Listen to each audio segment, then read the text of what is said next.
এই সুপারিশমালা জমা দেওয়ার পর থেকে আমরা দেখছি যে বিভিন্ন জায়গায় তীব্র আলোচনা এবং বিতর্ক চলছে।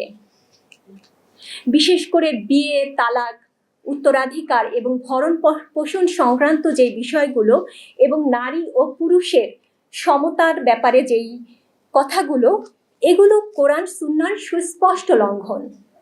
এখানে মূলত ইসলামের বিধানকে প্রশ্নবিদ্ধ করে একটা নতুন মতবাদ প্রতিষ্ঠার প্রচেষ্টা চালানো হয়েছে। এই প্রস্তাবনার মাধ্যমে ধর্মীয় ভারসাম্য, পারিবারিক কাঠামো এবং সামাজিক স্থিতিশীলতাকে ধ্বংস করে দেওয়ার একটা চেষ্টা দেখা যাচ্ছে। বাংলাদেশের মানুষ ধর্মপ্রাণ, তারা ধর্মকে ভালোবাসে। মুসলিম, হিন্দু, খ্রিস্টান, বৌদ্ধ, আদিবাসী সবাই পারিবারিক জীবনে নিজ ধর্ম মতে তারা তাদের পারিবারিক জীবন পরিচালনা করে। তাই ধর্মকে বাদ দিয়ে যদি পারিবারিক আইন করা হয় তাহলে পারিবারিক মূল্যবোধ সংকটে পড়ে যাবে। অভিন্ন পারিবারিক আইনের মাধ্যমে মূলত ধর্মকে অস্বীকার করা হচ্ছে।